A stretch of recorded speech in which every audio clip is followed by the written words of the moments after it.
vulnerabilidade vem de um momento avançado da idade dele, e que numa sociedade como a nossa, que valoriza muito a produtividade, a tua capacidade de realizar, de atuar materialmente, de produzir, né, de realizar atividades materiais, o idoso tradicionalmente passa a ser muito desprezado, né, muito relegado a um papel subsidiário. Nas comunidades antigas, em que o conhecimento e a experiência eram muito mais valorizados, o idoso tinha um papel de referência, né? Mas a nossa sociedade, infelizmente, o de modernidade tardia, desses conhecimentos mais banais, mais superficiais, e de um foco muito na atividade econômica, ele desvaloriza muito a posição do idoso e aí justifica que ele esteja numa situação vulnerável, não só pela vulnerabilidade da saúde, que tende com a idade a ir decaindo, mas também por essa construção social que o aposentado, a pessoa que não contribui mais, e aí tem que contribuir, essa lógica, essa pressão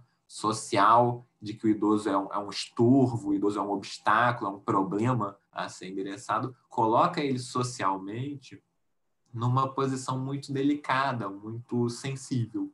E aí entra de novo a legislação, a gente recebeu o Estatuto do Idoso com esse objetivo, que também, reparem, recorre a esses instrumentos que a gente não está acostumado a usar em direito civil. A prioridade também, agora não absoluta, mas também uma prioridade, que aparece a idade como critério de debate em concurso, prioridade de acesso à habitação também, em caso de moradia popular, mas, de maneira geral, uma certa prioridade indistinta. Deveres de solidariedade, também a mesma lógica da criança, ou seja, eu vou proteger essa pessoa atribuindo deveres àqueles que cercam essa pessoa, deveres não só materiais, como de alimentos, deveres de convivência, o direito a ela ter, no caso de enfermidade, um acompanhante, a ter um sistema de deslocamento adequado, toda uma sistemática especial nos planos de saúde, e uma proteção efetiva por meio de garantias mesmo, por meio do resguardo, seja gratuidade, sejam os descontos, reserva de vaga, reserva de assento em transporte, que é uma ideia, efetivamente, eu garantir uma certa proteção em determinadas posições. Então, de novo, aparece aqui para a gente vários mecanismos jurídicos que a gente não tem nada a ver com responsabilidade civil, não tem nada a ver com invalidação de contratos, mas que desempenham uma função promocional, mais do que repressiva, muito importante para esses vulneráveis. E um outro exemplo que a gente não pode deixar de dar, especialmente agora com o EPD, o exemplo da pessoa com deficiência. O exemplo do EPD talvez seja o mais rico dos três, para a gente perceber que, e aí o Estatuto da Pessoa com Deficiência trouxe isso muito claramente para a gente, que a vulnerabilidade é dada, às vezes, por uma condição biológica, por uma condição de saúde, mas é essencialmente determinada por como a sociedade lida com essa condição. A vulnerabilidade é uma questão visceral, intrínseca, mas que decorre do fato da sociedade não saber como adequadamente resguardar ou lidar com essa condição de saúde. Ou seja, a deficiência em si, na verdade, não vem do fato da pessoa ter uma dificuldade para andar, para enxergar, para ouvir. A deficiência vem do fato da sociedade estar construída para aquela pessoa que tem a dificuldade de andar não conseguir acessar certos lugares, daquela pessoa que tem dificuldade de ouvir não conseguir interagir por certos mecanismos, daquela pessoa que tem uma dificuldade de enxergar não poder absorver as informações da maneira como a sociedade costuma veicular suas informações. Ou seja, é muito mais uma construção social do que efetivamente uma condição biológica. Então, as vulnerabilidades, de maneira geral, a responsabilidade pela vulnerabilidade é da sociedade de ter construído a sua interface social de uma maneira a justamente excluir aquela pessoa que não tem aquela habilidade, que não tem aquela aptidão. Então, entra aqui o EPD, que trouxe para a gente um esforço gigantesco de integração e não de exclusão, ou seja, de permitir aquela pessoa atuar socialmente, mas mais do que isso, da sociedade se dedicar a incorporar e a se adaptar a esse sujeito. Então, entra a ideia de adaptação razoável, a ideia de acessibilidade, que já tinha na legislação anterior ao EPD aqui, mas que com a Convenção Internacional e com o EPD ganhou uma preeminência, né? E entra aqui também, gente, de novo, o recurso a instrumentos, a mecanismos jurídicos que não são os mecanismos tradicionais de responsabilização, de invalidação. deveres das pessoas que estão em volta, deveres de convivência, dever de não discriminação, dever de adaptação dos locadores públicos, reserva de vagas em concurso, a proteção com a reserva de vagas, de estacionamento, de assento, e também mecanismos, às vezes, extra-civil, benefícios previdenciários, benefícios tributários, por exemplo, imunidade de isenção para importação de mecanismos de adaptação, de cadeiras de rodas, esse tipo de coisa. Ou seja, a gente vai percebendo aqui que, no fundo, o direito tem um manancial de mecanismos que a gente não está acostumado a usar e trabalhar, e que nessas situações de vulnerabilidade talvez seja melhor a gente repensar as nossas categorias tradicionais para efetivamente oferecer uma proteção que não seja puramente repressiva, seja uma proteção, uma atuação promocional. Poderia a gente ficar aqui dando vários outros exemplos de categorias que talvez ainda não tenham sido incorporadas pela nossa legislação. A relação médico-paciente, por exemplo, para quem trabalha com biodireito, com responsabilidade médica, é muito rico. Todo paciente é vulnerável, porque você está ali colocando a tua saúde nas mãos de alguém. Você está com um problema de saúde, senão você não estaria no médico, e você está entregando a tua saúde para uma pessoa que conhece muito mais aquilo sobre você. E aí, especialmente para a gente ver como as vulnerabilidades são sensíveis, né? O paciente terminal é um exemplo dramático também, daquela pessoa que, olha, já não tem mais jeito, agora é uma questão de você cuidar para que os últimos momentos dela não sejam momentos em que ela vai se arrastar por uma vida que é uma vida sem qualidade. Então, a discussão da ortotanásia é uma situação de vulnerabilidade muito forte. A mulher é um exemplo talvez muito rico para a gente ver que a vulnerabilidade não está associada a um conceito de minoria no aspecto quantitativo, né? Mas no aspecto qualitativo, ou seja, tendo em vista que, ainda que as mulheres sejam maioria numérica, tendo em vista que a nossa sociedade foi toda construída com um machismo institucional, com uma maneira de lidar com a mulher de uma forma extremamente cruel e dissimulada, a proteção da mulher, e aí entra a Lei Maria da Penha, a coisa da violência doméstica, mas, de maneira geral, a nossa própria estrutura de configuração do direito é uma estrutura tendencialmente machista. Então, o reconhecimento dessa vulnerabilidade faz justamente a gente repensar essa sistemática em todos os seus planos, né? Em todas as suas categorias.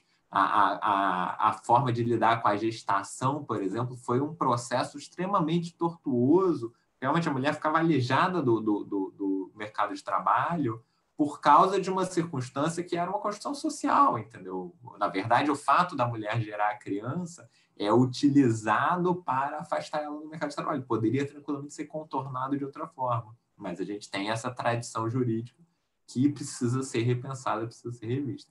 E acho que a lição mais importante para a gente é reconhecer que a vulnerabilidade prescinde de qualquer categorização.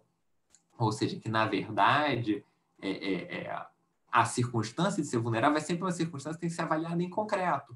Porque, às vezes, aquela pessoa não se enquadra em nenhuma desses exemplos que a gente usou aqui para ilustrar, mas que, naquela situação específica, ela se encontra diante de uma circunstância em que ela está especialmente suscetível de ser ferida. Ela está numa situação de risco do aspecto existencial dela. E aí, assim como a gente não precisa enquadrar ela em nenhuma das categorias previstas, a gente não precisa tampouco se resumir a algum dos instrumentos previstos.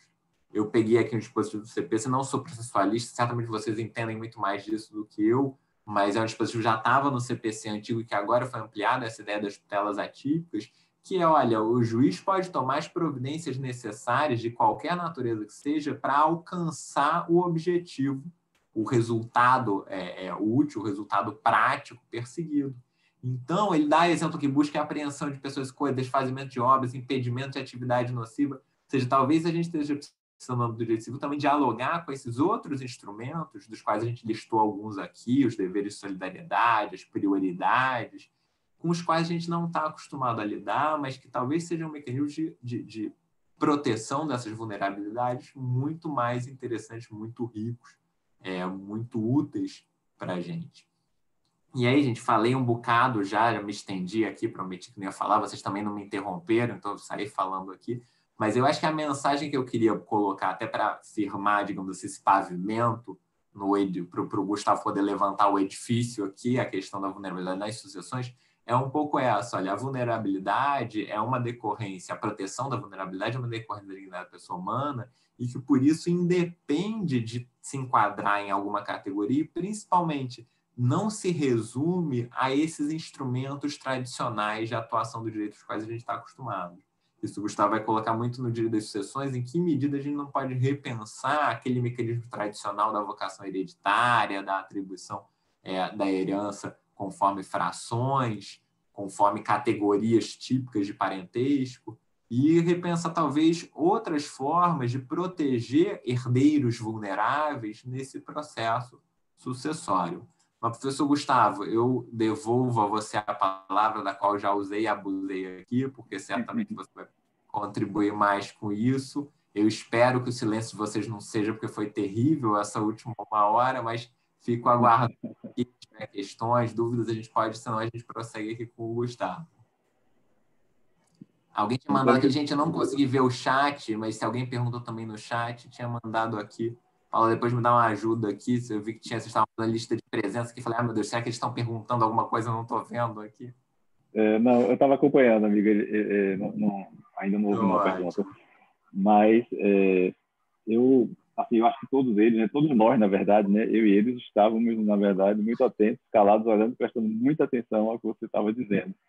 Porque eu acho que esse seu trabalho é uma construção teórica importantíssima, uma enorme contribuição para não só, né, para o direito civil, mas de uma forma geral para o direito e foi fundamental, como você falou aí, a fundação, você brincou, fez uma analogia aí simbólica, mas justamente o meu trabalho ele foi realmente construído a partir dessa fundação aí que você construiu também, né?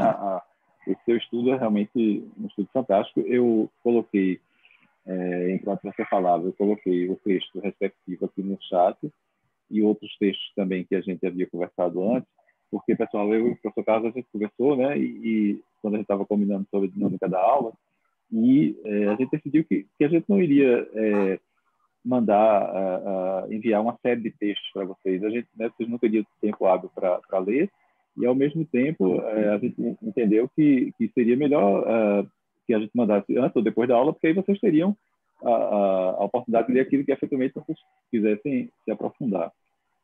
Então, eu enviei esse texto sobre a vulnerabilidade que o professor publicou, e também, Carlos, aqueles um pouco mais antigos que também foi excelente o meu trabalho, que você fala da confidencialidade no direito civil, no livro que foi lá editado pela UERJ, e também um texto de um professor do programa, que eu vou falar um pouco sobre ele também, que é o Luciano Oliveira.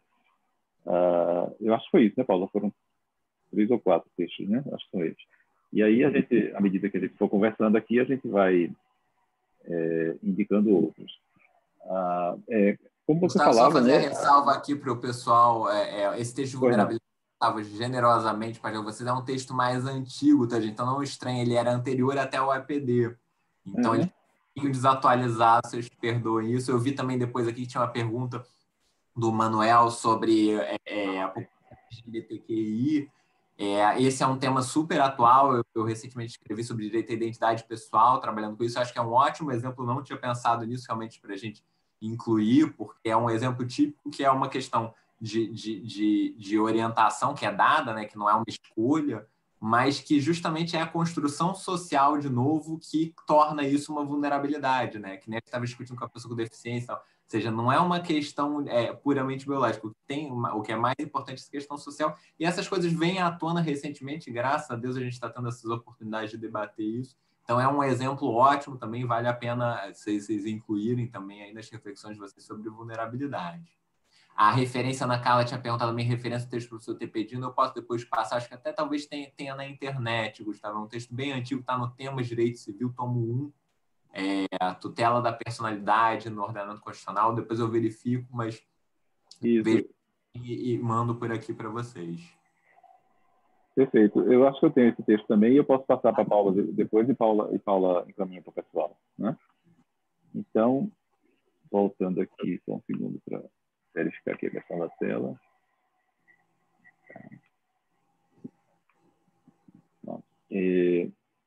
Então, dando continuidade, o que o professor Carlos falou, né, essa questão da vulnerabilidade, Carlos, também ficou muito escancarada, né, agora na época da pandemia nunca foi tão atual, né, essa construção para a gente tentar encontrar novas formas, né, de proteção como você bem falou, sem essa necessidade de categorização para que realmente possa abranger o máximo, né, possível de pessoas. Antes de falar sobre direito às associações propriamente dito, eu fiz aqui um esquema para falar um pouco sobre o direito comparado, né, como o professor Carlos falou e Marcos também no início da aula. O meu trabalho do estágio pós-doutoral só um segundo, eu estou sem conseguir. Só um minuto, gente. Ok.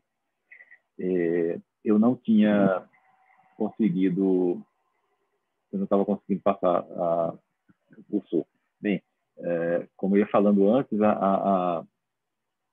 o primeiro contato que eu tive com o professor Carlos foi justamente sobre... Eu falei para ele sobre o que eu queria escrever, e ele sugeriu... na época eu também estava com planejamento, né, um projeto de fazer uma imersão de algum tempo, um curto tempo lá no Instituto Max Planck de Hamburgo, onde ele também esteve, né, junto com a esposa, Cíntia. É uma experiência que vale muito a pena, quem tiver essa oportunidade não deve perder. E, justamente, alinhando ao fato de eu ir a Hamburgo, que é um centro de estudos em direito comparado, em direito internacional e direito privado, né, que é considerada a maior biblioteca de direito privado da Europa, né, assim eu soube. E então a sugestão dele foi que eu então faça então um trabalho em direito comparado, né? E aí veio o primeiro desafio, que foi escolher o sistema, né? O sistema de comparação. Como eu queria trabalhar a liberdade de testar, me veio à mente inicialmente um país que tivesse um sistema liberal e que fosse onde essa liberdade, enfim, que tivesse uma situação contrária, oposta, em contraposição ao que como o direito sucessório brasileiro funciona. E então a minha primeira opção foi a Inglaterra, porque inclusive pela facilidade da língua. E o professor Carlos disse: você vai ter... Eu me lembro demais dessa nossa conversa. Eu estava no corredor da faculdade onde eu ensinava e era coordenador, falando com você, e você me perguntou: veja lá, você vai ter fôlego mesmo para fazer, porque a comparação entre dois sistemas, né, de famílias, né, jurídicas diferentes, a gente fala, no caso do Brasil, né, da civil law, do sistema romano-germânico, e a Inglaterra, um sistema de common law, seria um desafio ainda maior, porque realmente os sistemas funcionam de forma bastante distintas. Mas eu fui movido por esse desafio e, apesar como ia para a Alemanha é um país, eu não teria condições de aprender alemão em tão pouco tempo, mas a gente tem a facilidade. Eu não sei se em todas as cidades da Alemanha, mas em Hamburgo você fala inglês como se fosse a segunda língua. Você consegue se comunicar muito bem com todo mundo, e dentro do instituto. E eles também têm, além da bibliografia em alemão, muita coisa do direito inglês. Então, eu fiz essa opção pelo sistema inglês. Há uma característica que eu acho que eu devo destacar para vocês, que é o fato de que o sistema inglês, ele, na verdade, o Reino Unido, né, que abrange A Inglaterra, a Escócia, País de Gales e Irlanda do Norte, eles têm, Escócia e Irlanda têm cada qual o seu sistema próprio, sistema jurídico próprio, né? E Inglaterra e País de Gales têm um sistema comum, também próprio, mas quando a gente fala em sistema inglês, é sistema da Inglaterra e do País de Gales, né? A Escócia tem o seu, a Irlanda o seu. Então, o meu trabalho foi, de fato, quando eu falo sistema inglês, o sistema inglês do País de Gales, mas abrangendo realmente essa área. E a pesquisa em direito comparado, na verdade, como o professor Carlos falou, ela é muito complexa, né? E quem já estudou um pouco sobre o tema, quem pagou a disciplina do professor Ivo Dantas, deve ter ouvido muita crítica, né? E também percebido que se utiliza muito nas teses de dissertações dessas referências, né? As experiências estrangeiras, como o professor Carlos falou, a internet facilitou muito isso e a gente tem essa ideia de mencionar experiências estrangeiras, né? Com relação a determinado instituto ou enfim, a um determinado tema jurídico, mais do que, na verdade, isso não corresponde de nenhuma maneira à metodologia que é usada no direito comparado. Essas referências, elas ilustram o trabalho, né? Mas não são dotadas de um método de pesquisa, efetivamente, disso, né? Elas não correspondem, de nenhuma maneira, ao direito comparado.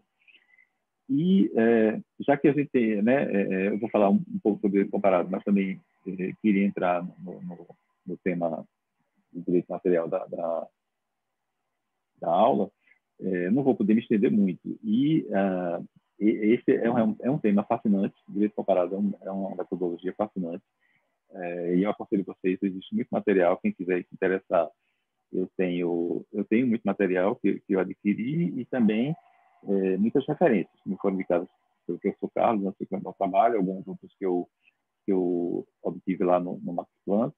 Então, quem quiser se aprofundar na pesquisa em direito comparado pode entrar em contato comigo. E, para não me alugar muito e tentar resumir, né, o direito comparado, eu diria que o direito comparado ele permite ao pesquisador, antes de qualquer coisa, que um melhor entendimento acerca do seu próprio ordenamento. E como é que isso se dá? Se dá através de um conjunto de atos, né, que são racionalmente dispostos, né, na sua pesquisa, né, que vão conduzindo o pesquisador a compreender através de um processo ordenado, que é também metódico e progressivo, as semelhanças e as divergências entre elementos de diferentes sistemas, para depois revelar as relações existentes entre a estrutura e a função desses mesmos elementos. O que a gente chama de elemento, né, de comparação, pode ser um instituto, pode ser uma regra, um princípio, ou até mesmo um problema jurídico a resolver. Hoje, a gente vê muito na literatura de direito comparado justamente essa questão. Tem um problema concreto a resolver e vai tentar solucioná-lo através do direito comparado, dessa metodologia. Eu não vou aqui tecer aos detalhes da metodologia em si, mas a gente tem importantes referências, né, no direito comparado, como Constantinesco, que estabelece... desapareceu a imagem aqui para mim rapidinho. Estabelece três fases né, no processo de comparação e, em resumo, para vocês terem uma ideia mais ou menos de como funciona, você escolhe, então, o seu objeto de pesquisa, como eu falei, pode ser um dispositivo legal, uma norma, uma regra, um princípio, um problema prático ou um instituto, isola ele do seu ordenamento, às vezes extraia, né, aquela ideia, aquela norma do conjunto, né, sistêmico, para, ao mesmo tempo, reintroduzí-lo, né, nesse seu sistema para poder entender. Você isola para poder entender o que é que você efetivamente está querendo, coloca novamente ali dentro do seu sistema para poder, então, verificar como é que ela funciona.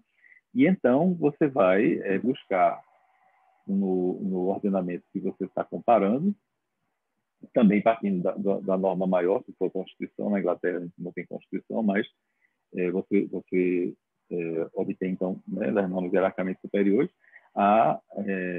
aquele mesmo instituto também para estudar inserido ali dentro daquele sistema e fazer as comparações, verificar quais são as divergências, quais são as semelhanças, e então, ao final, tirar as suas conclusões e ver em que aquilo pode ajudar, seja para uma sugestão, uma sugestão de referenda, ou a solução, de fato, de um problema prático. E, de forma muito resumida, seria seria o que a gente tem a forma que eu poderia realmente conceituar de forma bem resumida para vocês como é que se dá essa metodologia.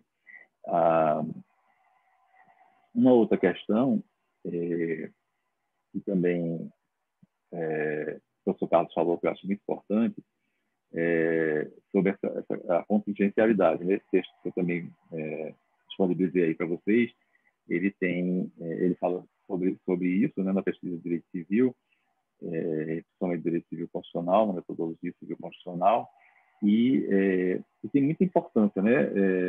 Parafraseando o próprio professor no seu texto, eu diria que o estudo do Instituto Jurídico ele deve estar atrelado à experiência social em que está inserido, né?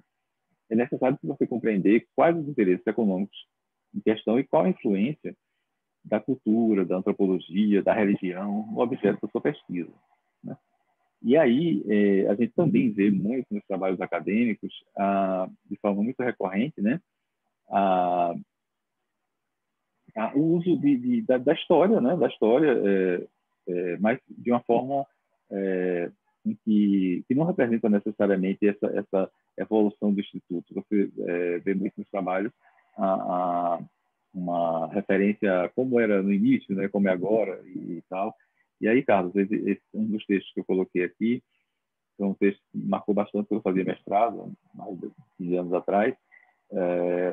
Eu paguei uma disciplina com um professor que, inclusive, foi da minha banca, Luciano Oliveira, e ele tem um texto muito bom, porque é, inclusive, um texto divertido e bom de ler, que é Não Me Fale do Código de Hammurabi, onde ele fala sobre a metodologia do trabalho científico e faz uma crítica muito grande justamente a esse trabalho, né, que começa desde os primórdios da civilização e tal, e parte para falar sobre, faz um percurso histórico, às vezes até sem corte, e também sem fazer um contexto analítico, né, que efetivamente traga alguma contribuição, fazendo muitas vezes uma narrativa histórica que não representa necessariamente essa evolução. E aí eu aconselho muito a leitura desse texto. Exatamente, não, é muito bom. Eu me viu, inclusive, assim, como um norte mesmo para a gente. É importante, né? Eu gosto muito de método, eu acho que é importante a gente ter justamente essas noções e para que a gente se policie, né? Muito no que a gente escreve, né? Eu também me lembro durante a elaboração, né, da minha dissertação no pós-doutorado, eu utilizei uma expressão, uma frase bem categórica e conversando com o Carlos aí, com esse jeito dele, ele disse, Gustavo, não seria melhor a gente você se referir de tal forma,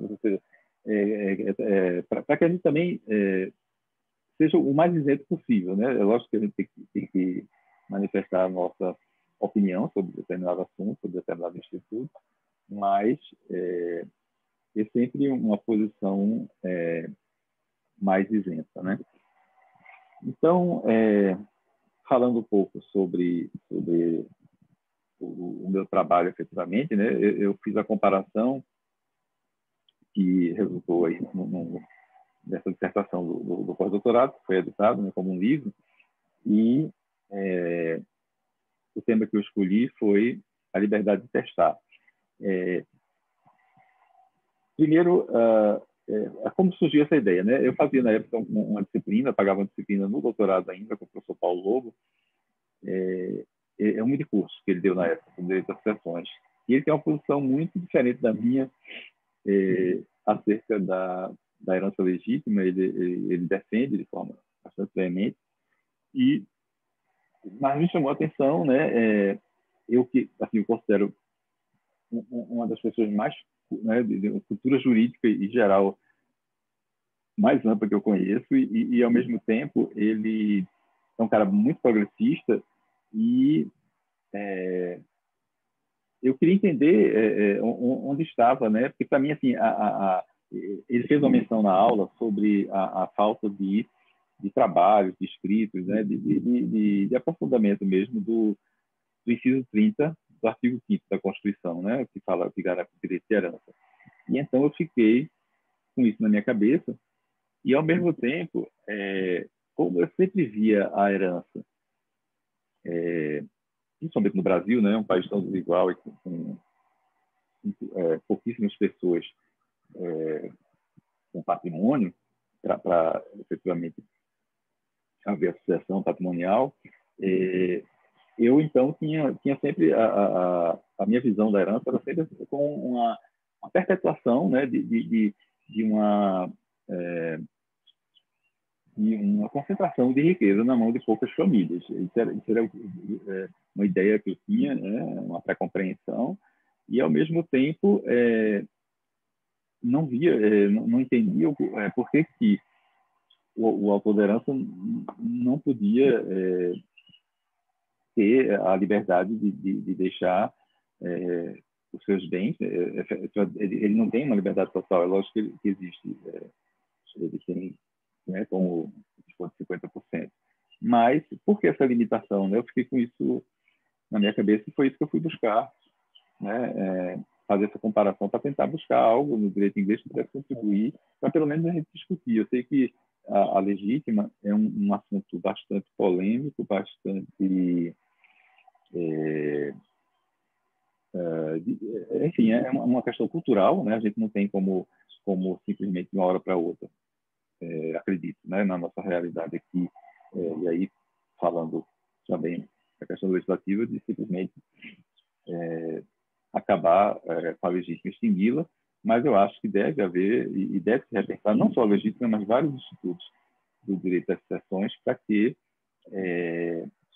para torná-lo mais arejado, mais viável mesmo, assim, para que amplie, democratize e que né, a população possa, de uma forma geral, fazer os seus planejamentos, né, sucessórios, que não necessita necessariamente, quer dizer, não requer necessariamente a existência de um grande patrimônio. E então, no sistema jurídico, eu tive a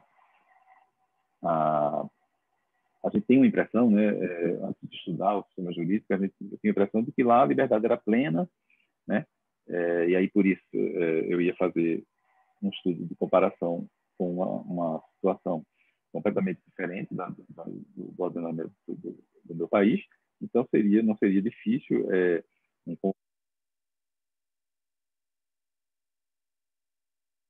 mas professor, vocês estão ouvindo? Agora sim, teve uma falhazinha, mas voltou logo. Tá. Eu acho que foi o fone. Bem, como eu ia dizendo, havia uma ideia, né, de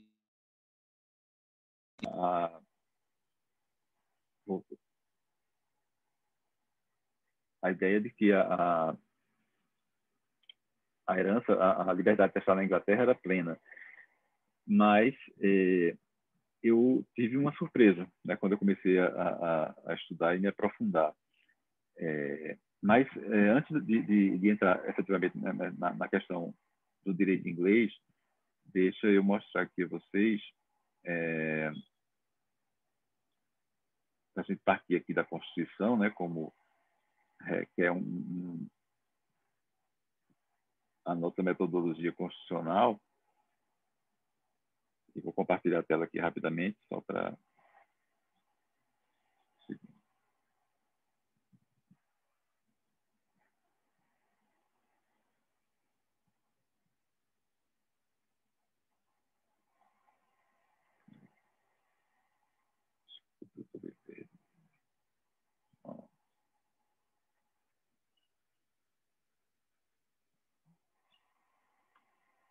Rapidinho.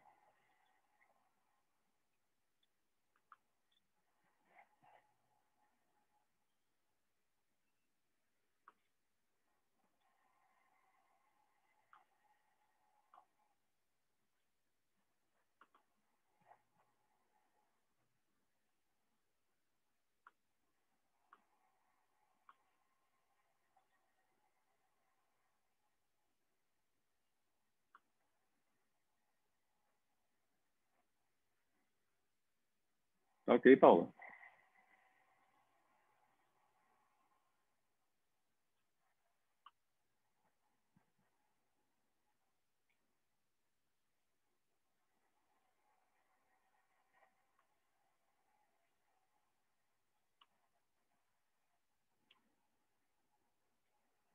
Consegui, Paula? Não? Não, Gustavo, você tinha conseguido, mas aí depois sumiu a tela do slide. Deixa eu ver aqui, vamos ver aqui.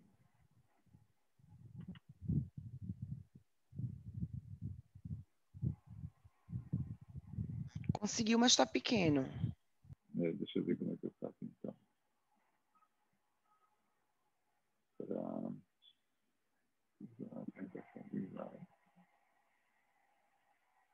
Acho que agora foi, né? Ótimo. Pronto. Pronto, aqui é somente eu trouxe só referências legislativas para a gente se situar. Aqui está, então, né, no artigo 5º da Constituição, como eu falei, no inciso 30, a garantia do direito de herança. Eu não encontrei, de fato, como havia falado o professor Paulo, quando eu comecei a estudar o tema, não encontrei nada escrito sobre, a não ser nos comentários da Constituição, mas assim, não encontrei nenhum estudo sobre a garantia do direito de herança. Embora uma novidade, né, no constitucionalismo brasileiro, foi a primeira Constituição, a de 88, foi a primeira que trouxe a garantia de herança como um direito fundamental, mas eu fui encontrar material de pesquisa nos anais da Assembleia Constituinte, que eu, inclusive, aconselho também a vocês, uma boa fonte de pesquisa. E então, enfim, a ideia, né, que eu tive, e a partir do momento que eu comecei a pesquisar, é que a Constituição garante o direito de herança, mas aqui não é estabelecido de nenhuma maneira qual seria, né, se está se falando aqui, se a referência, a garantia é a sucessão legítima, é a sucessão testamentária, ou seja, isso ficou realmente para o legislador infraconstitucional. Pela leitura dos anais da Constituinte, o que eu verifiquei foi que esse dispositivo ele foi inserido aí mais por uma questão de proteger a herança do Estado, sabe? De tributação, de confisco, algo assim, porque, na verdade, não há a redação, inclusive, do dispositivo, antes ele estava inserido em outro inciso, e a gente percebe, eu pelo menos percebi isso. Mas, enfim, então, a partir da ideia, então, de que a Constituição da República não impede que haja qualquer modificação, né, ou flexibilização, se a gente melhor me colocando, acerca da herança legítima, da flexibilização do percentual, né, estipulado por lei, que é de 50%, para dar maior autonomia ao autor da herança. E então, a gente teria aqui, né, o Código Civil, os artigos que tratam da questão, né, 1786, que diz que a sucessão dá-se por lei ou por disposição de última vontade. A sucessão que se dá pela lei é a sucessão legítima, né? E a que se dá por disposição de última vontade é a sucessão testamentária. E aí a gente tem há uma diferença, lógico, né, entre a sucessão legítima e a herança legítima, né? Porque a sucessão legítima é aquela que se dá por lei, está lá na ordem de vocação hereditária, então, aos ascendentes, descendentes e colaterais, mais naquela ordem legal. E a herança legítima, que a gente chama de herança legítima, então, é a herança dos herdeiros necessários. Está lá no 1845. Então, diz o 1789 que, havendo herdeiros necessários, o testador só poderá dispor da metade da herança. No 1846, pertence aos herdeiros necessários, de pleno direito, a metade dos bens da herança, constituindo a legítima. E no 1857, que já trata do testamento, toda pessoa capaz pode dispor por testamento da totalidade dos seus bens ou de parte deles para depois de sua morte. E aí, no parágrafo 1º, a legítima dos herdeiros necessários não poderá ser incluída no testamento. Então, a gente vê na legislação infraconstitucional uma enorme proteção à herança legítima, né? E, sendo a herança legítima a herança dos herdeiros necessários, é importante saber, né, também quem são esses sujeitos de direito. Então, são herdeiros necessários, segundo 1845, os descendentes, os ascendentes e o cônjuge. Com a declaração de constitucionalidade do artigo 1790, surgiu, né, uma discussão, que eu acho que ainda não chegou a termo, e acerca da inserção do companheiro aí no rol do artigo 1845, mas há quem defenda que sim, outros não. Os que são contrários dizem que a decisão do Supremo, né, não abrangeu outros dispositivos do Código Civil, a não ser o próprio 1790, mas ficou claro pela decisão que inconstitucional era o artigo 1790, porque distinguia o regime sucessório entre cônjuges e companheiros, né? E aí fica a questão de efetivamente saber e considerar o companheiro como herdeiro necessário. A inserção do cônjuge como herdeiro necessário é também uma novidade do Código de 2002, né? E há uma proposta, um anteprojeto de lei que o IBDFAN enviou para o Congresso, que propõe a supressão do cônjuge no rol dos herdeiros necessários. E aí surgiu, então, a grande questão da minha pesquisa, então, a flexibilização ou mesmo extinção da herança legítima é incompatível com o sistema constitucional brasileiro. Essa é a pergunta e é o questionamento, né? E eu parti do pressuposto que não, que não há incompatibilidade, né? Como eu falei, o artigo 5º ele não especifica garante o direito de herança, mas não especifica que espécie de herança. E apesar de entender que a própria supressão da legítima é possível, eu acredito que ao menos a flexibilização seja necessária. E eu tenho visto outros autores, eu mandei para vocês o texto do Rolf Madalena, que ele fala um pouco sobre isso. Existem, na própria UERJ, né, a gente tem duas autoridades em direito das sucessões, principalmente a Ana Luísa Nevares, que escreveu um livro sobre a função promocional do testamento, em que Ana Luísa, Daniele Teixeira, que trabalha muito a questão do planejamento sucessório, a gente tem discutido muito sobre a questão e todos são, assim, há uma unanimidade no sentido de que é preciso haver alguma mudança. A gente só diverge, às vezes, no grau e na forma, e aí essa é um debate, é uma discussão que ainda vai durar muito. Mas Vamos, então, ao trabalho lá de comparação com o direito inglês. Só um segundo.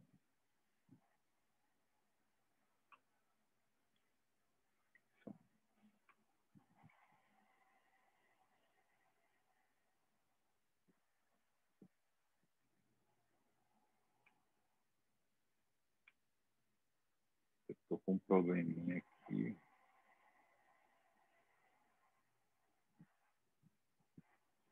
Desculpa, eu estou só tentando resolver aqui um problema de...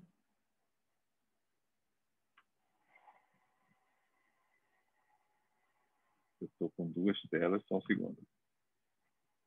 Vou tentar...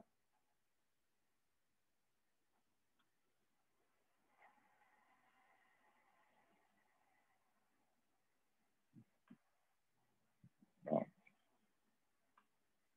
ok. Então é isso, pessoal. Eu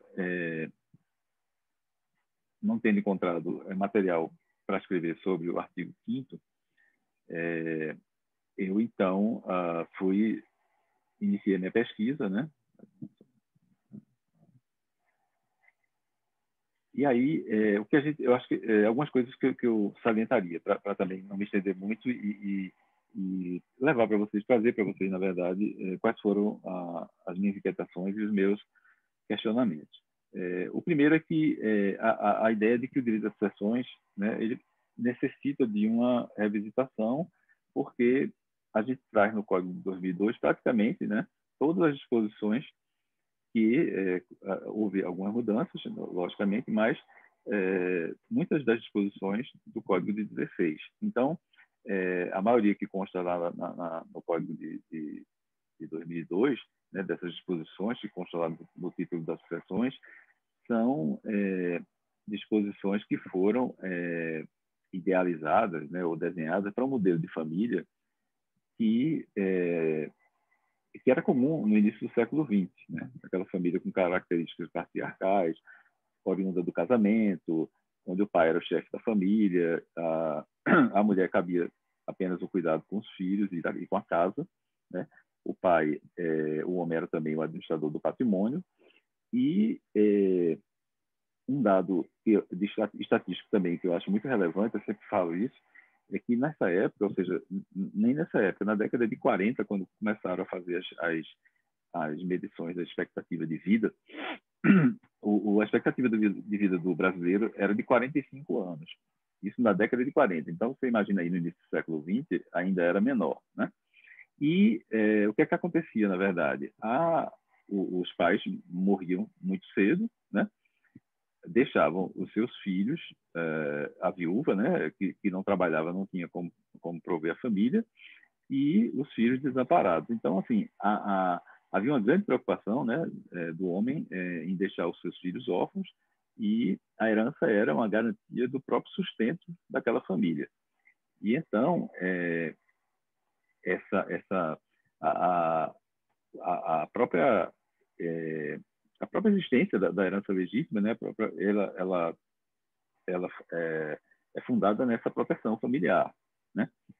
Só que a gente precisa, né, perguntar a que tipo de família ela serve, né? Ela serviu, de fato, a essa família do início do século XX, mas o que a gente tem hoje? É uma realidade completamente diferente.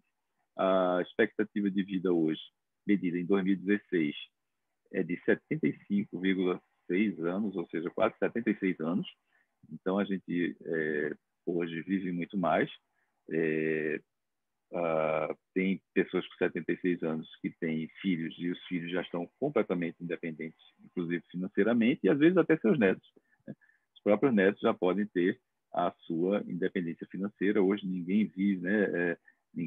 Todo mundo quer ter sabe o quanto é difícil ter um lugar no mercado de trabalho. Então, assim, todo mundo luta por isso, ou seja, pelo menos a maioria, e perde um pouco do sentido essa proteção né, na concepção que ela foi idealizada lá no início.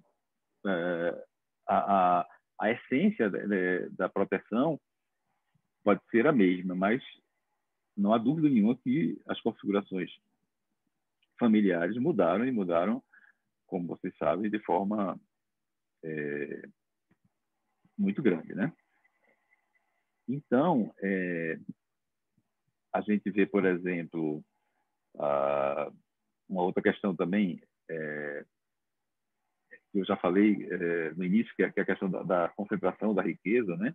Eu fiz um questionamento também acerca disso, me perguntando, será que o direito das sucessões não deveria evoluir para se compatibilizar, né, melhor se harmonizar com os princípios e regras constitucionais que compõem hoje o sistema jurídico brasileiro, né, e que muitas vezes não se amodam ao modelo estático de família estabelecido lá no início do século XX, né, e que foi praticamente repetido no Código de 2002. Aí a gente tem os valores sociais e da solidariedade familiar. Será que eles estão, de fato, contemplados na sucessão legítima, né? A sucessão testamentária não conformaria melhor alguns outros direitos fundamentais, como o direito à moradia, a função social da propriedade, o acesso a novas formas de repartição de riqueza, né? Que são tão concentradas dentro né, na mão de poucas famílias, né? Num país de proporção continental e de uma desigualdade sem igual, para fazer uma rima. Então, os novos arranjos familiares, né? O que dizer, então, das famílias recompostas, da afetividade, dos novos relacionamentos, da família recomposta, o padrasto que se apega a seu enteado de uma forma como se pai fosse, e esse relacionamento pode não prosseguir, mas aquela relação permanece, e a margem de autonomia do autor da herança, né, para beneficiar aquelas pessoas com as quais ele se identifica e queira beneficiar, é muito pequena.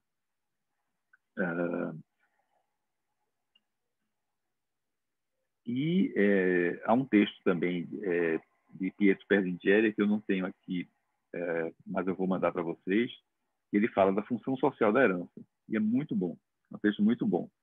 E aí, a gente não tem dúvida, né, de que a herança é uma projeção do direito da propriedade também no tempo, e está subordinada, evidentemente, a uma função social, pelo menos eu digo evidentemente, mas na minha humilde opinião.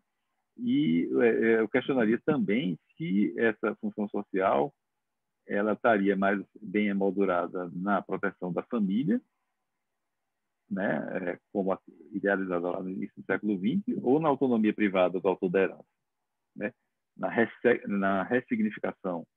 Na funcionalização do testamento, como modo de alcançar também, né, os fins sociais, a solidariedade, a dignidade da pessoa humana, que são, como a gente sabe, os pilares do nosso sistema constitucional. E, dentro da perspectiva que o professor Carlos Conde trouxe, né, da vulnerabilidade, como eu falei, meu trabalho foi construído muito em cima dessa concepção, eu encontrei no direito inglês, e essa foi uma agradável surpresa, um sistema de direito sucessório fundado na solidariedade, né? E onde é levado em consideração de forma bastante clara e forte a vulnerabilidade do herdeiro, né? Já houve um período no direito inglês em que havia plena autonomia, mas esse período foi um período curto, né? Diferentemente dessa ideia geral que a gente tem que o sistema inglês, a autonomia da autor da herança é plena, na verdade não é. Houve essa autonomia em dado momento, mas hoje prevalece o sistema de liberdade de testamento, né, de testar, da sucessão testamentária, onde existe uma espécie de proteção aos dependentes do falecido, não necessariamente parentes, né, ou herdeiros. E essa proteção é concretizada por intermédio do Poder Judiciário, a quem é dada a discricionariedade para reformar testamentos que não tenham contemplado esses dependentes, essas pessoas, né? E aí, como é que acontece? O Poder Judiciário outorga uma provisão financeira, pode ser traduzida em patrimônio, em bem, ou em dinheiro, ou em uma pensão, algo provisório ou definitivo, a depender do caso concreto, mas uma provisão que seja suficiente para a subsistência daquela pessoa que era dependente ou conviveu com o autor da herança. Esse sistema, a doutrina inglesa chama de judicial discretion. Há uma crítica, e não só lá na própria Inglaterra, mas de outros sistemas da doutrina de outros países, de que essa discricionariedade judiciária tornaria mais burocrática, difícil, trabalhosa, né, judicializar no momento que você, né, as soluções extrajudiciais de conflito crescem tanto, judicializar o direito sucessório seria um grande transtorno. Mas, como a cultura deles é a cultura do testamento, então, diferentemente da nossa, eles têm uma forma de colocar as estatísticas indicam, na verdade, que não há um grande número de processos judiciais. Eu não tenho aqui, nesse momento, eu até coloquei no livro, qual era a quantidade, mas é uma quantidade irrisória de processos que chegam ao judiciário para discutir essa questão. Na verdade, as pessoas fazem seu testamento sabendo como deve proceder, de acordo com a lei, e eles, então, em geral, já destinam parte do patrimônio ou determinada quantia financeira para aqueles herdeiros. Então, essa tese de que haveria um grande número de ações judiciais, isso não se concretizou e isso vem desde 1975. Na verdade, o ato que trata dessa questão da judicial provision vem desde da década de 40, mas em 75 é que houve uma grande reforma, e eu vou falar um pouco sobre ela, onde houve uma ampliação muito grande dos beneficiários. Então, há um ato, né, do parlamento inglês, que é de 1975, ao que eu me referi, que chama-se Inheritance Provision for Family Independence Act. O ato de herança, né, o ato legislativo, o ato de herança, que fala da provisão para a família independente, que é de 1975. Houve algumas alterações, a última de 2014, mas ele continua funcionando, basicamente, com as alterações, as maiores alterações foram em 75.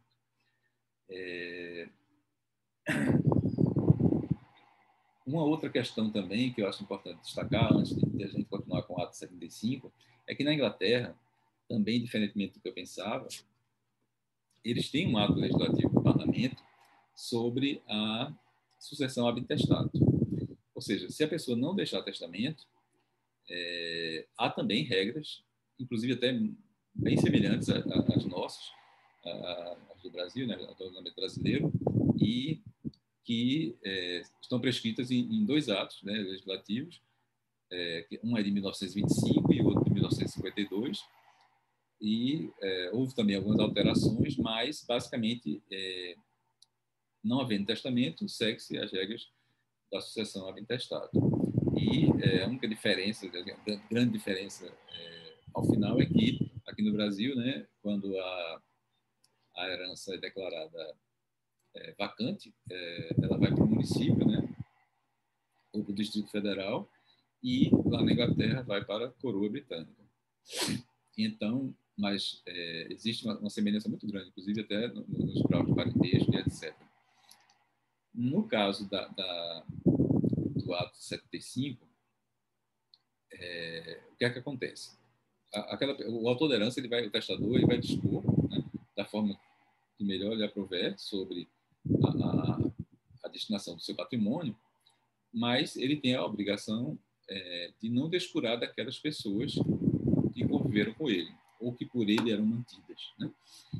E, como eu falei, sejam ou não parentes, não necessariamente parentes, nem mesmo herdeiros legítimos.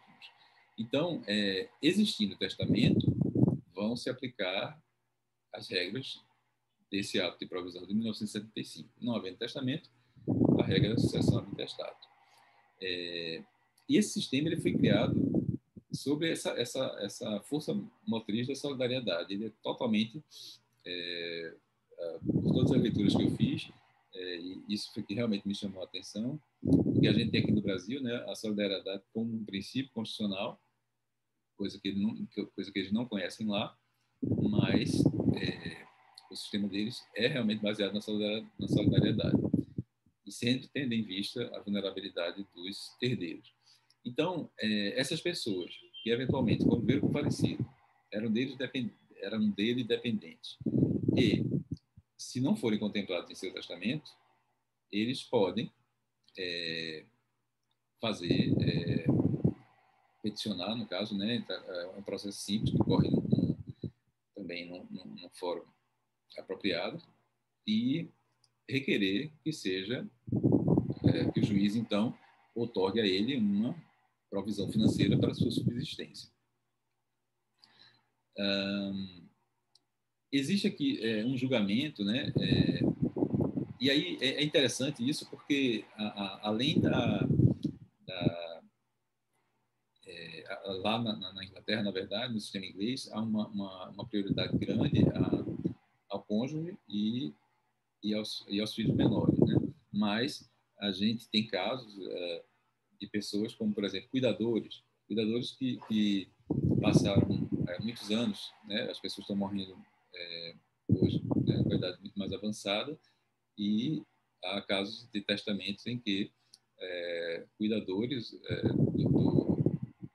do idoso foram beneficiados em testamento, e pessoas que tenham convivido com ele, e aí requer-se pelo menos 3 anos de convivência, sobre qualquer tipo de convivência, tenha morado na casa dele, que tenha tido algum tipo de relacionamento, não necessariamente amoroso, e tenha, de alguma forma, ficado dependente dele. Então, essa pessoa tem o direito de pleitear. E aí tem um caso que é bem emblemático, que eu cito no livro, e que serve também como exemplo, que é muito utilizado na doutrina inglesa, que faz uma demonstração de como efetivamente funciona. Essa situação envolve uma mulher, né, uma viúva. Ela, depois de 4 anos de casada, ela ainda grávida da primeira filha, da primeira e única filha, ela fica viúva, né? O marido dela morre, e essa criança veio a nascer em 1961. Em 78, ou seja, quando ela tinha 17 anos, ela fugiu de casa. Ela deixou a casa, foi morar com o seu namorado, e hoje é o seu marido, né? Com quem ela convive desde então e até os dias atuais, e com quem teve 5 filhos. Essa filha, ela viveu isolada da mãe, nunca manteve contato com a mãe, pouquíssimos contatos, na verdade, e não tinha nenhuma dependência, na verdade, dela. Ela tinha uma situação financeira, pode-se dizer, acho que de classe média. Ela não tinha uma situação precária, mas era com 5 filhos, compra de imóveis, etc. Tinha uma vida equilibrada, mas não dependia da sua mãe. Em 1984, 6 anos após a saída da filha de casa, essa mãe celebrou um testamento dispondo que todos os seus bens, e aí sim, a mãe tinha um patrimônio, que eu vou dizer a você já, eu acho que era mais ou menos 300 mil libras ou mais. Era um bom dinheiro. Mas ela, então, realizou seu testamento dispondo que todos os seus bens deveriam ser partilhados entre 3 instituições de caridade que ela nominava ali. Essas instituições eram de proteção aos animais. Uma era proteção a pássaros, outra proteção a outra espécie de animais, enfim, 3 entidades. E depois de 20 anos, ou seja, já em 2004, ela reiterou esse testamento e deixou uma carta, inclusive, afirmando que nenhuma provisão, ela já sabendo da existência do ato, que nenhuma provisão deveria ser outorgada à sua filha, né? E instruiu o testamenteiro a repetir qualquer pedido que houvesse nesse sentido, né, no sentido de provisão. a gente tem a realidade que a gente não sabe, né? E talvez até nem interesse para o caso concreto, se você for tratar de forma objetiva, né? Mas aí a gente não sabe se houve como era esse tipo de relacionamento que levou as duas a manter esse distanciamento, mas o fato é que ele aconteceu. Então, ela morreu justamente nesse ano em que ela reiterou o testamento, em 2004, deixando essa filha, né? E no testamento, como eu falei, foram reiteradas as disposições e, como era de se esperar, a filha contestou o testamento e efetuou o pedido de provisão baseado no ato 75, no sentido de obter uma provisão financeira razoável que o juiz de primeira instância entendeu ser a soma de 50 mil libras. Ela obteve essa provisão na primeira instância. E aí, tanto as casas de caridade quanto ela própria apelaram para a High Court, né, que seria a próxima instância. E aí, o pedido foi rejeitado e a provisão foi afastada. Então, na segunda instância, a provisão foi afastada e ela, então, recorreu já agora para a Court of Appeal, que já é uma outra instância do sistema judiciário inglês. E nesse tribunal, o entendimento foi de que o juiz distrital, ou seja, de primeira instância, ele não errou na sua avaliação. Ele havia aplicado corretamente o disposto lá na seção 3 do ato, né? E aí manteve a decisão quanto à provisão, mas determinou o retorno dos autos à High Court, à instância inferior, para que apreciasse o pedido de modificação do quantum, porque, e nesse caso por outro julgador, porque ele entendia que deveria haver uma modificação do valor. E foi o que aconteceu. A High Court, então, entendeu que o valor deveria ser aumentado para 143 mil libras, que daria para ela comprar o imóvel, onde ela vivia com o marido e os filhos. Esse imóvel estava hipotecado, e mais uma quantia de 20 mil libras para um suprimento de suas necessidades imediatas. Bem, e aí o último recurso, né, foi apreciado pela Suprema Corte do Reino Unido. Essa decisão é de março de 2017, eu tenho também a íntegra dela para quem interessar. E foi que a Suprema Corte fez. Ela restaurou a sentença de primeira instância e fixou a provisão em 50 mil libras. Aí, nessas decisões, a gente observa, né, foram analisadas muitas circunstâncias do caso e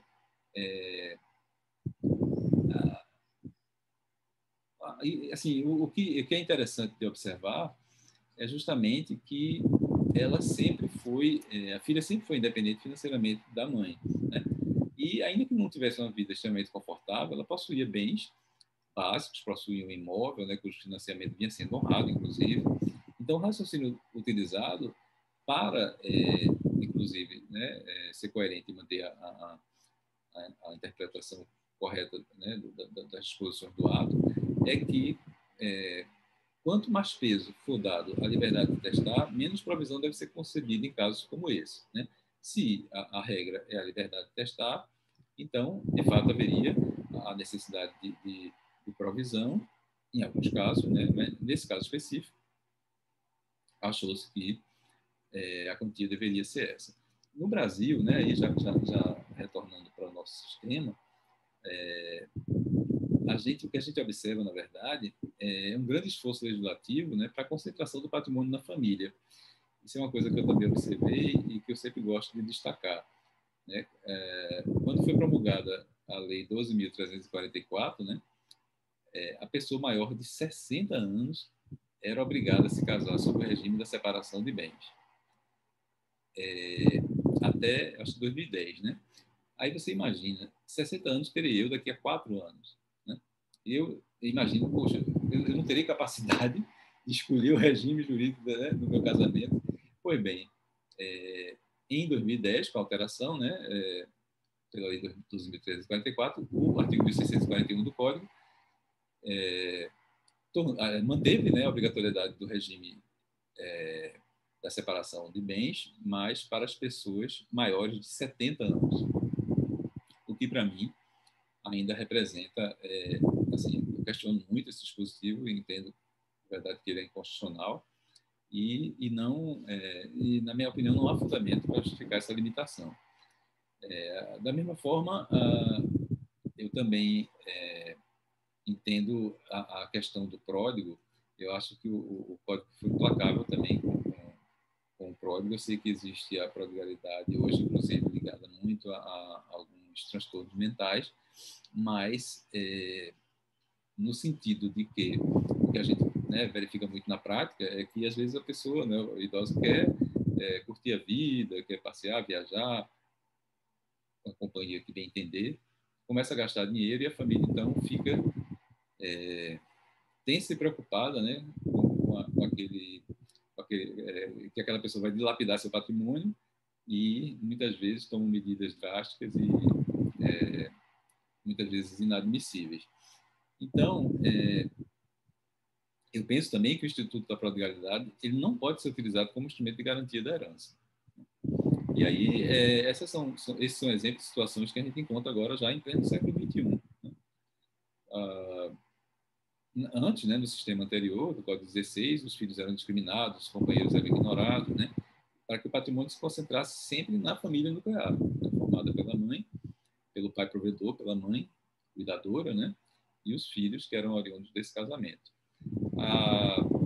A diversidade das configurações familiares, né, na contemporaneidade, não justifica a permanência, na minha opinião, da legítima, como eu já disse anteriormente, na forma como ela se apresentou lá em 1907, na verdade, porque o Código de 16, mas esse percentual de 50%, ele foi estipulado através do Decreto 1839, que fixou na metade dos bens à disposição do testador, porque até então era de 2/3 a legítima, o percentual da legítima. Então, minha gente, já para tentar finalizar e a gente abrir aqui um debate, qual a minha proposta para o direito brasileiro, então? Né? Eu tentei trazer, né, dessa comparação esse aspecto de valorizar a autonomia, né, do autor da herança, mas também ter o cuidado com as pessoas que com ele conviviam, né, não deixar de contemplá-las. E aí o próprio testador, né, se ele optar pelo testamento, ele então teria que obedecer algumas regras, não necessariamente seria a obediência legal, a legítima, mas observar que teria que praticar essa solidariedade, verificando essa vulnerabilidade desses herdeiros, por exemplo. E aí a gente teria os filhos menores, né, filhos que tivessem eventualmente deficiência física ou intelectual, o filho, como a gente tem na lei de alimentos, né, aquela fixação do filho como dependente até finalizar o curso superior, né, até o limite de 25, 26 anos, enfim. A gente também poderia estipular algo nesse sentido e ter essa presunção, né, do afeto, né, do afeto em que se baseia, né, na verdade, esses relacionamentos e para que as pessoas com quem o autor da herança conviveu pudesse sim ser beneficiado sem a exigência de uma relação de parentesco. A legítima é um assunto tabu, né, como eu já falei, ela é uma opção legislativa e constitucional, tem larga aceitação social, mas pode ser flexibilizada, né? Eu acho, inclusive, que o nosso sistema constitucional permite, inclusive, a própria extinção, mas eu penso que isso já é uma questão muito mais complicada e complexa para a gente alcançar, mas a flexibilização, como eu já disse, eu acho que é uma necessidade. E para finalizar, eu falo rapidamente aqui, como eu falei, desse anteprojeto de lei, né, que o IBDFAN redigiu e encaminhou para o Congresso, para a reforma do direito às sucessões. Aí foi que houve. Então, manteve-se no projeto, no anteprojeto, manteve-se a reserva legítima, mas, no entanto, ela pode vir a ter um quarto, né, desse percentual de 50%, ele pode ser destinado a descendentes, ascendentes, cônjuge ou companheiro com deficiência, né, propondo-se aí um acréscimo de um parágrafo único ao 1846. Como eu falei também, o anteprojeto propõe a alteração do 1845 para excluir o cônjuge do rol dos herdeiros necessários e traz outros dispositivos que procuram aumentar essa autonomia da autor da herança. Hoje se fala muito também na questão da contratualização, né, do direito sucessório, foi tema, inclusive, de um dos debates que ocorreram na nossa reunião do CONREP. E a gente tem em mente que herdeiros necessários seriam, na verdade, né, se assim houvesse de ser chamado, seriam aqueles que obrigatoriamente necessitam de ajuda, né? Os menores, os deficientes, os idosos, enfim, os vulneráveis. E aí, diferentemente do direito inglês, a lei pode estabelecer uma reserva para esses herdeiros, né, que pode variar entre a parcela do patrimônio ou também a depender do estado de vulnerabilidade. Se ele for permanente, poderia ser uma provisão, ou se não for permanente, poderia ser uma provisão temporária. E aí, no esforço de que o judiciário tem o mínimo de discricionalidade para aplicar esse direito, se, né, a gente optar por uma demanda judicial. A realidade do Brasil é completamente diferente, a gente sabe, mas eu acho que a contribuição, então, da comparação foi trazer essas ideias, né, para que a gente pense e evolua no sentido de, como eu falei, arejar o direito das sucessões, que eu acho muito amarrado. A gente tem dispositivos muito mal redigidos, que complicam enormemente a aplicação do direito. E é isso. Eu acho que na ausência do testamento, né, aí seguiriam as regras da sucessão intestada, como, inclusive, acontece também na Inglaterra. Aí, pessoal, eu não sei se... Eu espero, assim, ter sido claro com relação à minha proposta de pesquisa e, ao mesmo tempo, me coloco aqui à disposição. A gente tem um tempo para isso, né? E eu vou abrir aqui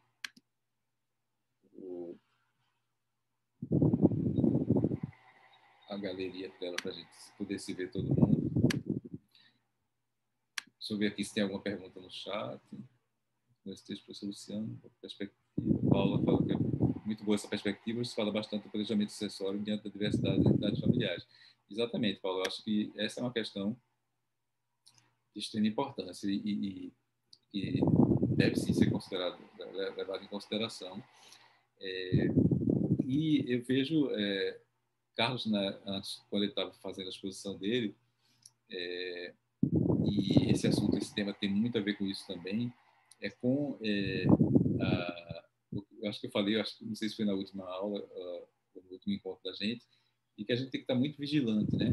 Principalmente com os retrocessos, né, que estão aí acontecendo à torta e à direita. Eu fui dormir às 2h30 da manhã, na esperança que Donald Trump perdesse a eleição dos Estados Unidos, mas até agora parece que não se resolveu. Mas vamos ver como é que acontece, que eu acho que isso vai ser fundamental para barrar um pouco essa polarização, né, que ele estimulou muito, e também essa onda de retrocesso. Mas é isso, estou à disposição de vocês. Quem quiser pode abrir o microfone, falar, ficar à vontade. Professor, primeiro, parabenizá-los pela belíssima exposição, né? Professor Carlos Nelson também.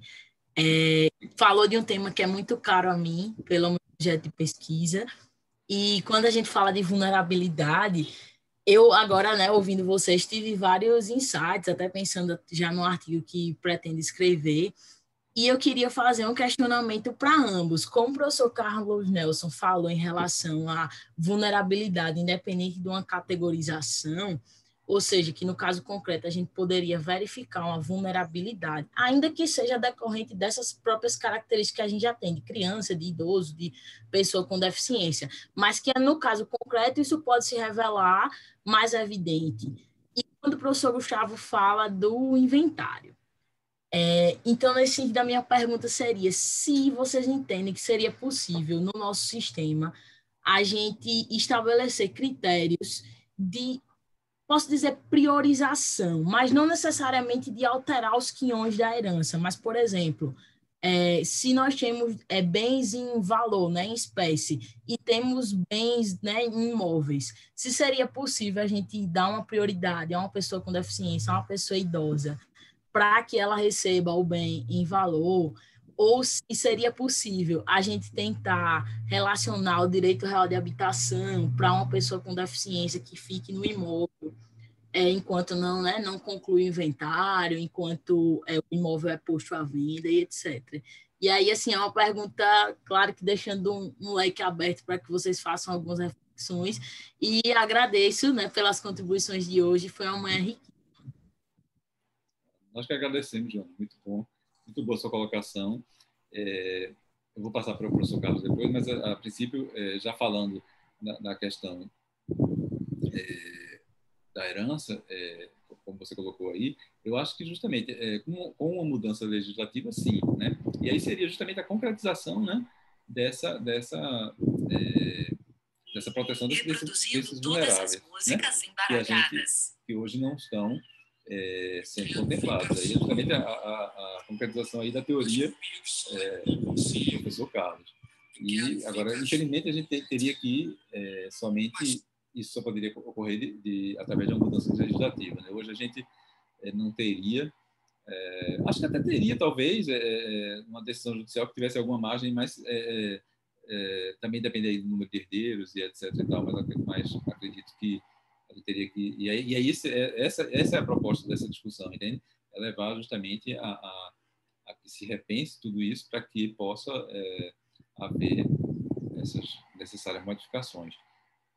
Professor Carlos, pode ficar à vontade. Obrigado, professor Gustavo. Professor Gustavo aí lutando contra as tecnologias que estava doido. Daqui a pouco não vai nem precisar falar. A inteligência artificial já vai responder a pergunta da Joana aqui. A Siri já se meteu na área. É incrível isso, rapaz. Se eu passar muito tempo falando, ele está no silencioso, o telefone. Mas eu acho que ela acha alguma coisa estranha e sai falando também. Impressionante. Ela se sente solitária, professor Gustavo. Ela participar também do nosso debate aqui, não se afoquente, não. Eu acho a pergunta super interessante, Joana. A praia de situação, realmente, o professor Gustavo, que é o expert, eu dou um palpite aqui muito superficial, mas eu me lembro muito de um trabalho que acho que talvez abra um precedente para isso, que talvez seja útil para a sua reflexão, da professora Ana Luísa Nevares, que o professor Gustavo já citou aqui. E, se eu não me engano, a professora Ana Luísa dá um exemplo ilustrativo que ela fala, por exemplo, de um que não é o caso da vulnerabilidade, mas que talvez abra a porta um pouco para isso, que seria, por exemplo, uma pessoa que falece, que tinha um consultório dentário, e aí deixa 2 herdeiros e um deles é dentista. Então, se não haveria uma certa, pela função existencial daqueles bens e do processo acessório, se não haveria uma certa preferência, um privilégio para, na hora de alocar no inventário a partilha de bens, para deixar justamente o consultório, se houver outros bens, deixar o consultório com o dentista e os outros bens com outros. Não havia uma lógica por trás disso. Eu acho que talvez a gente possa repensar isso até no ponto de vista da vulnerabilidade, né? Se de repente tem um bem, pensando até uma questão de saúde, por exemplo, tem uma série de equipamentos de médicos, são mais um dos filhos tem uma condição de saúde que o pai também tinha. E aqueles equipamentos médicos, será que não teria aí uma preferência para alocar no inventário esses equipamentos médicos no quinhão hereditário do filho que tem aquela mesma condição de saúde no lugar do outro, se a gente não pode ter sensível a isso? Eu acho que é um bom exemplo de como a vulnerabilidade pode cortar um pouco esse processo aí para isso. Certamente, como o professor Gustavo destacou, isso o ideal seria ter uma previsão legal não tendo previsão legal é mais difícil, mas eu não acho que seria impossível, não. Eu acho que a gente pode usar a dignidade, a função social da herança nessa hora para fazer essa pressãozinha interpretativa e alocar eventualmente esses bens de uma forma que seja mais adequada, sem prejuízo, obviamente, ao valor dos quinhões, né? Olha, se sobrou bem suficiente para outra parte, por que não privilegiar essa função promocional aí do processo sucessório? Exato. E, Carlos, há também uma questão que assim, tangencia um pouco o que a Joana falou, mas com relação à questão de gênero, né? As estatísticas mostram que, havendo filhos, homens e mulheres, né? E em grandes empresas, em geral, são os homens que vão ser os administradores. As mulheres geralmente herdam os bens imóveis, né? E isso é uma questão que também chama atenção, a gente percebe ainda que há outras frentes, né, que a gente também precisa avançar. É impressionante como a gente não percebe como esses preconceitos e essas tradições culturais nossas vão se imiscuindo numa série de institutos que aparentemente são neutros, né, são imparciais, mas que no fundo veiculam um pouco essas estruturas que perpetuam a exclusão dessas pessoas mais vulneráveis, né? Pois é, exatamente. Paula, quer falar alguma coisa?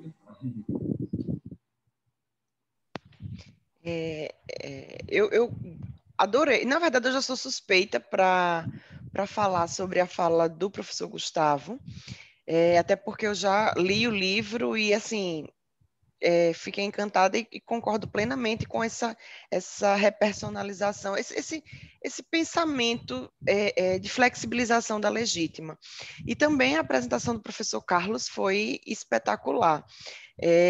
Eu vou ministrar um curso sobre vulnerabilidade agora em dezembro, e já vou dizer, já estou antecipando que anotei já aqui um bocado de informações para fazer citação, para fazer menção à sua fala no dia da aula, dia 5 de dezembro. Sua orelha vai coçar bastante, porque eu vou falar bastante sobre alguns pontos que foram mencionados aqui. E em relação a essa questão do testamento, né, da legítima, há pouco tempo eu fiz um trabalho para uma das disciplinas do doutorado, fiz uma análise rapidamente, né, da perspectiva histórica, e a gente percebe que muito pouca coisa foi modificada nos últimos séculos, né? Nem digo nos últimos anos, nem nas últimas décadas. Inclusive, o Gustavo faz até menção numa parte introdutória do livro dele, justamente dessa mudança, da pouca quantidade de informações que foram modificadas.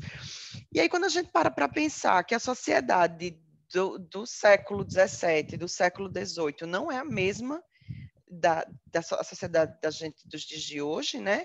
Com a pouca modificação, porque basicamente o que mudou na legítima foi o percentual, realmente a gente precisa se questionar, tem alguma coisa errada?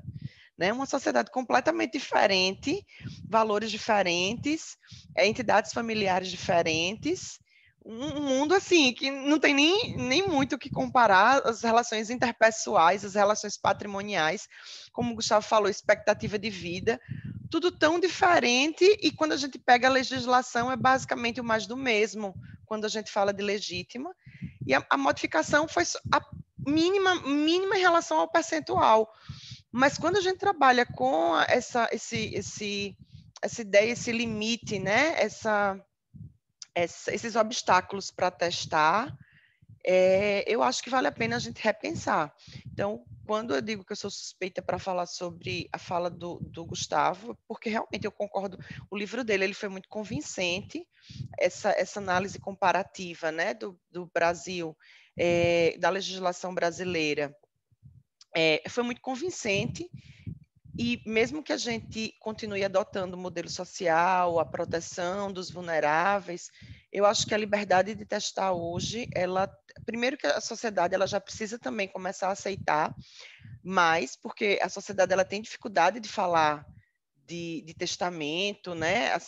Às vezes a gente escuta as pessoas dizendo, não quero nem pensar nisso, vai antecipar coisa ruim, mas as pessoas elas precisam entender que, por enquanto, pelo menos até agora, né? Enquanto a criogenia aí não fala nada, a vida ela é finita, né? Os relacionamentos eles são finitos.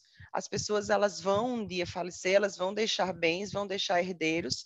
Então há uma necessidade da gente quebrar esse tabu, falar mais sobre isso, porque a sociedade ela está diferente. Então a sociedade ela precisa, as pessoas elas precisam ter essa liberdade, a palavra não é liberdade, mas talvez se sentir mais à vontade para falar sobre isso e repensar na legítima. Então, eu achei assim, espetacular a fala, o início, a parte introdutória do professor Carlos. Foi importantíssimo para a gente começar para entender o porquê do repensar na legítima, né? E depois de Gustavo falando sobre essa flexibilização, fazendo essa análise comparativa e repensando e pensando nessa flexibilização. Então, assim, foi uma manhã muito produtiva, como todas as outras manhãs, mas, assim, inclusive isso aqui já serve bastante para a minha pesquisa mesmo do doutorado. Então, vocês estão de parabéns, eu só tenho a agradecer. Obrigado, Paula, muito obrigado. E ao mesmo tempo, aí você falou uma coisa importante, né? Você falou aí de séculos, né? A gente vê que as conquistas, né, da Revolução Francesa, né, as conquistas liberais, que efetivamente elas foram extremamente importantes, né? Mas quando a Europa já estava avançando, né, no início do século XX, aí chegou no Brasil com o Código 16 o liberalismo tardio, né? Então a gente ainda atrasou muito nisso e pior, né? A gente chega no século XXI com um código, obviamente na questão relacionada ao direito das sucessões, repetindo praticamente o que já existia, como você falou, mais do mesmo, né? Isso é uma realidade, é um fato. Mas aí, pessoal, fique à vontade. Quem quiser falar mais alguma coisa, Carlos colocou aqui. Joana já falou, Carlos colocou que o livro à disposição. Obrigado, Carlos. Deixa eu falar uma coisa. Eu tenho uma sugestão aqui para a gente fazer um sorteio de 2 exemplares do meu livro. Aí, como é que a gente faz aí? Sugere aí, Paula, como é que a gente faz o... Eita, deixa eu abrir aqui, então, o sitezinho de fazer o sorteio e eu compartilho a tela. Me dá só 4 minutinhos para... 3 minutinhos, só para eu abrir aqui. E quem quiser também, fica à vontade para falar, fazer um comentário. Gustavo, na semana passada, quando a gente teve o sorteio, o professor Marcos, ele fechou a reunião para que o sorteio ele não ficasse gravado, para diminuir justamente esse espaço. Se quiser, a gente de repente já pode... enquanto eu vou organizando aqui. Certo, eu vou então fechar. Vou agradecer a vocês todos por terem, né, nos assistido, dado a honra da presença de vocês. Espero que a gente tenha contribuído para as pesquisas que vocês estão desenvolvendo no mestrado, no doutorado, e agradecer mais uma vez a Paula também pela sua disponibilidade, está sempre aqui conosco e nos ajudando, e ao professor Carlos Conder, uma imensa gratidão à sua disponibilidade de passar uma manhã conosco. É muito bom a gente estar assim junto aqui. Nós, veja, alguns em Recife, alguns em Maceió, você no Rio de Janeiro, e a gente aqui junto passou uma manhã muito agradável, muito assim, muito rica em conteúdo, né? E eu acho que eu concordo com o Paulo. Eu acho que a construção, eu espero ter conseguido mostrar, mas eu justamente queria que a partir dessa sua construção a gente desenvolve aí uma série de teses e dissertações que realmente possam trazer contribuição para a academia. Eu é que agradeço, reitero o agradecimento a você e ao Marcos pelo convite, agradeço a todos vocês pela participação, pela paciência, espero que tenha sido útil e me colocar também à disposição depois, se o Gustavo tem, eu passo os meus contatos, qualquer coisa que estiver precisando, puder ajudar, estou aqui às ordens. Perfeito. Então, eu vou encerrar a gravação. Desejar boa sorte aí no sorteio, hein? Os agraciados aí, ó, realmente é uma obra, eu sou suspeito também para falar, mas é uma obra espetacular. Obrigado. Eu vou encerrar, então, a gravação, Paulo, para a gente, então, fazer o sorteio.